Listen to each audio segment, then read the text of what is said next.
Hello friends, welcome back to my YouTube channel Delhi का vlog. कैसे आप लोग? उम्मीद है सब अच्छे होंगे, सब बढ़िया होंगे और अपनी प्रिपरेशन है वो भी अच्छे से कर रहे होंगे। आज जो मैं वीडियो लेके आया हूँ बीएसएफ एचसीएम के ऊपर। आपके जो कांस्टेबल के पद हैं दिल्ली पुलिस के अंदर उनके ऊपर, एनटीपीसी और आरआरबी के सब इंस्पेक्टर और कांस्टेबल की जितनी भी वैकेंसी निकली हुई है उनके ऊपर थोड़ी थोड़ी बातें करेंगे। वीडियो में लास्ट तक बने रहना, आपको सारी इन्फॉर्मेशन है, सारे डाउट हैं वो आपके क्लियर हो जाएंगे। ठीक है, तो सबसे पहले मैं बात कर लेता हूँ बीएसएफ एचसीएम, क्योंकि बहुत सारे कमेंट आ रखे थे कि सर फिजिकल के बारे में बताओ, फिजिकल कब हुआ। तो फिजिकल की जो इन्फॉर्मेशन हमें मिली है वो मिली आपकी फरवरी महीने की, कि आपके फिजिकल हैं वो फरवरी में स्टार्ट हो जाएंगे। ठीक है, अगर ये मामला ठीक ठाक रहता है, क्योंकि ये भी उम्मीद है कि क्या पता रिटन एग्ज़ाम हो जाए। ठीक है, अगर रिटन एग्ज़ाम नहीं होता है पहले तो आपके फिजिकल फरवरी महीने में है। अगर आपका रिटन एग्ज़ाम करवाने की ये सोचते हैं, ठीक है, जो कि अभी फ़िलहाल ये फिजिकल के ऊपर ही काम चल रहा है कि फिजिकल करवाने हैं। ठीक है, अगर रिटन एग्ज़ाम करवाएंगे तो थोड़ा सा मामला और भी डिले हो जाएगा। ठीक है, लेकिन फ़िलहाल के लिए यही है कि आपके जो फिजिकल होंगे सबसे पहले, और आपके फिजिकल फरवरी महीने के अंदर देखने को मिलेंगे। दूसरी इन्फॉर्मेशन ये है कि बहुत 2-3 मैंने वीडियो देखी है अलग अलग चैनल्स पे, वो ये बता रहे कि दिल्ली पुलिस की वैकेंसी हैं, थोड़ी सी खिचड़ी पका रहे हो। वो पता नहीं किस तरीके की खिचड़ी है, कि रोज़गार मेला है वो देखने को मिलेगा अक्टूबर महीने में। ठीक है, उसके अंदर ज्वाइनिंग लेटर हैं वो दिए जाएंगे, वो पता नहीं किसको दिए जाएंगे।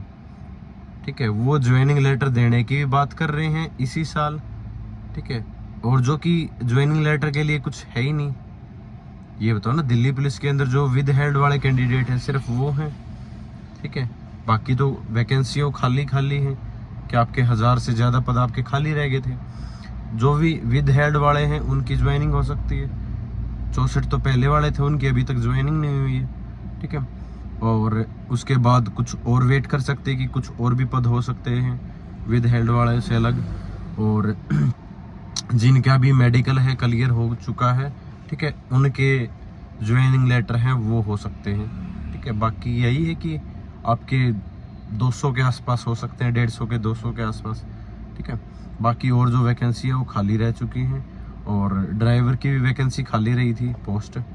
ठीक है, तो उनका भी अभी ना तो जो वेटिंग लिस्ट है वो डाल रहे, और फिलहाल मैंने पता किया था आरसेल से, तो उनके पास वेटिंग लिस्ट नहीं है कोई भी। ठीक है, क्योंकि जब भी अगर वेटिंग लिस्ट होती है तो इनके पास, आरसेल वालों के पास वो लिस्ट तैयार होती है कि हाँ कौन कौन वेटिंग लिस्ट के अंदर हैं। ठीक है, तो उन्होंने बताया कि हमारे पास फ़िलहाल कोई भी ऐसी इन्फॉर्मेशन नहीं है। ठीक है, वेटिंग लिस्ट से रिलेटेड कि वेटिंग लिस्ट है वो तैयार करनी है। ठीक है, और ना ही अभी कोई भी वेटिंग लिस्ट आने वाली है भाई, फिलहाल के लिए बता रहा हूँ। आगे जनवरी के बाद कोई वेटिंग लिस्ट आ जाए अलग बात है। ठीक है, या अगले साल वेटिंग लिस्ट आ जाए अलग बात है। दूसरी इन्फॉर्मेशन ये है कि जो अभी बैच चला हुआ ना दिल्ली पुलिस का कांस्टेबल का, ठीक है, वो जब फ्री हो जाएगा वहाँ से, तब उसके आसपास आपका एग्ज़ाम है, रिटन एग्ज़ाम है, वो हो सकता है उसके महीने बाद या उस टाइम पर।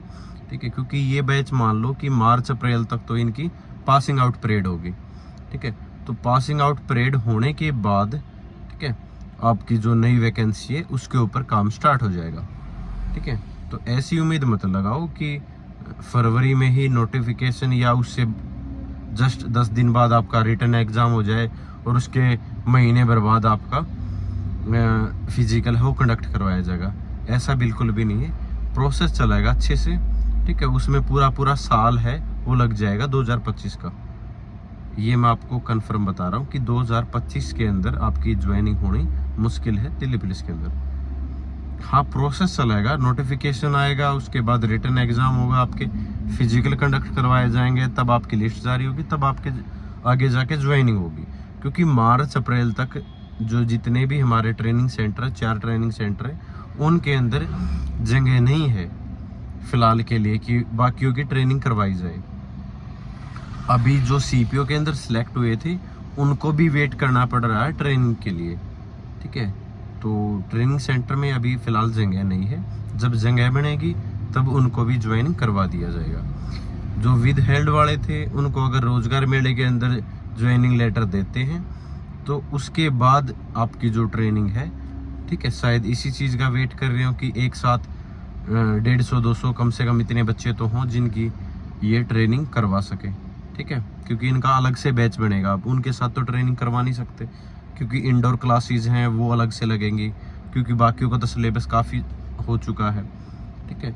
तो जितने भी विद हेल्ड वाले हैं जो मेडिकल क्लियर करके आए हैं, ठीक है, उनका ये है अभी थोड़ा सा वेट करना पड़ेगा। उनको एक साथ ज्वाइनिंग लेटर मिलने के बाद आपकी जो ट्रेनिंग है वो स्टार्ट हो जाएगी। उस चीज़ के ऊपर फिक्र मत करो। दूसरी चीज़, यूट्यूबर्स ये कह रहे हैं कि 1970 के आसपास, सॉरी 2970 के आसपास वैकेंसी है वो खाली है सारी, ठीक है, और 1000 पद या 970 पद बता रहे हैं दिल्ली पुलिस कांस्टेबल के, ठीक है, जिनके ऊपर वैकेंसी आएगी। देखो आज तक तो ऐसा हुआ नहीं है कि इतने कम पदों पर वैकेंसी आए, वो भी कांस्टेबल की, ठीक है। आप लोगों ने सब इंस्पेक्टर ही कहीं कहीं देखी होगी यूपी में, एमपी में, इस जगह पर कि 900, 800, 500 इस तरीके से पद, लेकिन कांस्टेबल के इतने कम पद नहीं आते भाई, ठीक है। आपकी अच्छी खासी वैकेंसी आएगी। मैंने बताया था 5600 के आसपास, 5800 के आसपास आपकी जो वैकेंसी है वो आएगी। और बाकी कंफर्मेशन आपका जब कैलेंडर जारी कर देगी एसएससी, तब और सारी चीज़ें हैं वो अच्छे से क्लियर हो जाएंगी, ठीक है। तो एसएससी के कैलेंडर का वेट करो। वेट तो क्या करना, आप अपनी ओर से जो पढ़ाई कर सकते हो वो पढ़ाई करो, ठीक है। आपके हाथ में क्या है, पढ़ाई करना है, आपके हाथ में पढ़ाई करना है। आप उस चीज़ पे थोड़ा सा ज़्यादा फोकस करो, ठीक है। अभी दिल्ली पुलिस को हटाकर जो भी आपकी जैसे आरपीएफ की वैकेंसी है उसके ऊपर लग जाओ। आरपीएफ के 14 तारीख से, कल से जिन्होंने ग्रेजुएशन कर रखी है, एनटीपीसी के फॉर्म निकल चुके हैं तो वो फॉर्म अप्लाई कर सकते हैं, ठीक है।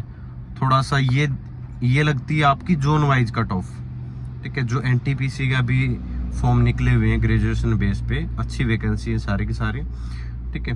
तो ये लगती है जोन वाइज। तो जोन के हिसाब से आप लोगों को क्या करना, फॉर्म अप्लाई करना है अगर आपको जो भी चाहिए तो, ठीक है। ये नहीं कि सर मेरा पास तो ये पड़ेगा मैं तो ये अप्लाई कर रहा हूँ, ठीक है।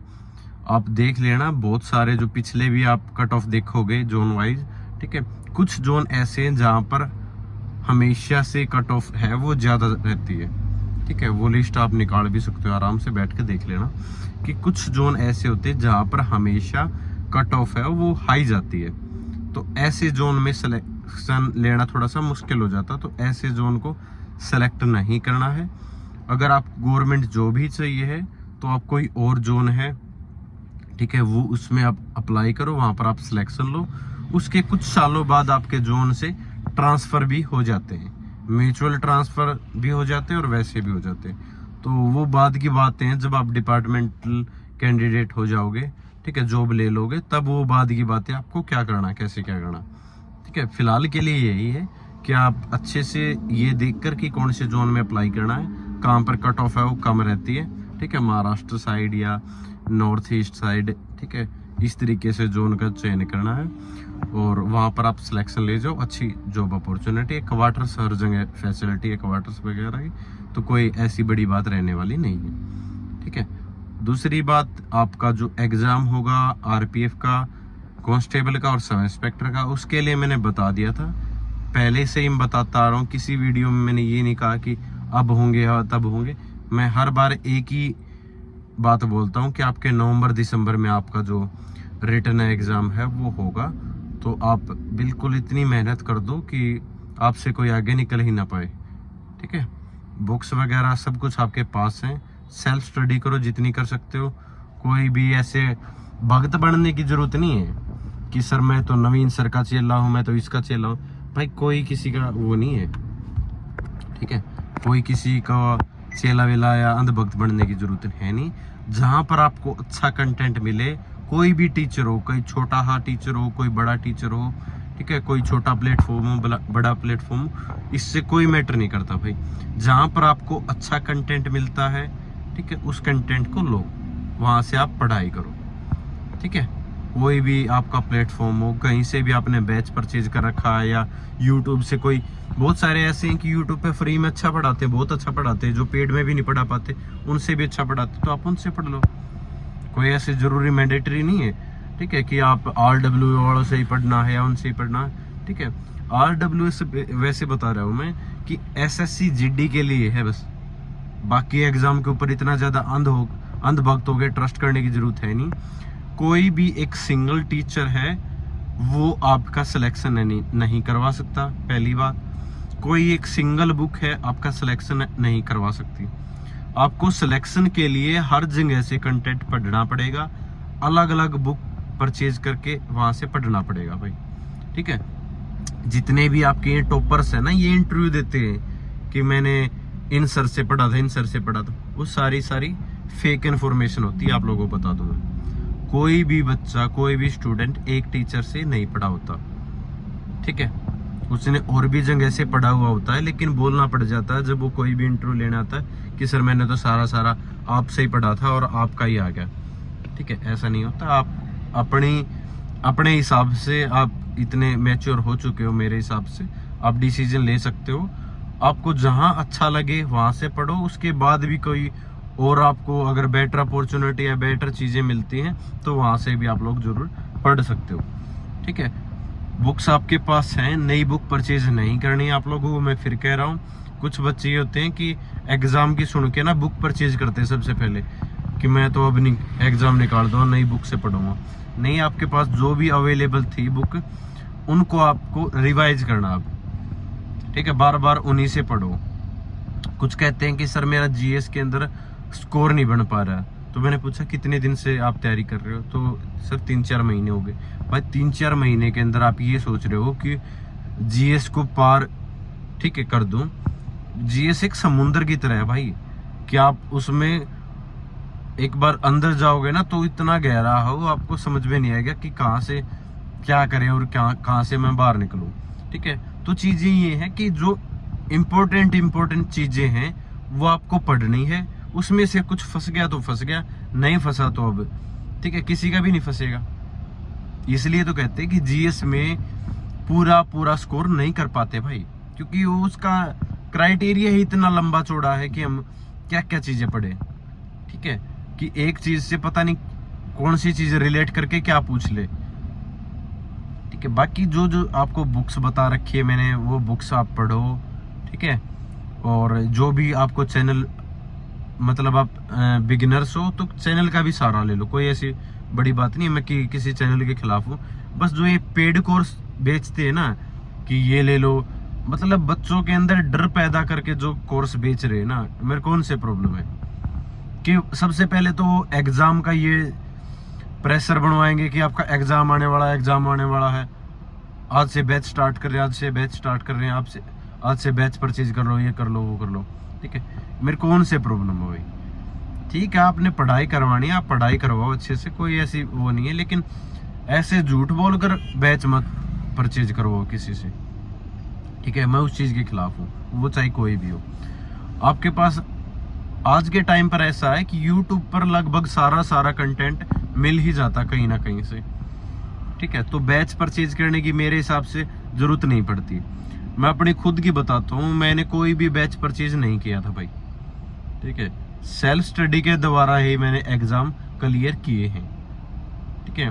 और मैं इंटरव्यू भी लेके आऊंगा आप लोगों के इस चैनल के ऊपर, आप लोगों के लिए, कि एक ऐसा है मेरी जानकारी में जिसने 3 से 4 एग्जाम दिए हैं और सारे एग्जाम निकाले हैं, और सेल्फ स्टडी के द्वारा, सेल्फ स्टडी करता है वो लड़का, और जो भी एग्जाम देता है वही एग्जाम क्लियर हो जाता है। एक मेरा दोस्त सब इंस्पेक्टर लगा है, उसका भी इंटरव्यू में जल्द ही आप लोगों को लेके आऊंगा आप लोगों के लिए, और उनसे जितने भी बुक से रिलेटेड या कोई भी इस तरीके से डाउट होगा ना, वो सारे आप लोगों के जो डाउट हो क्लियर करवा दूंगा, ठीक है।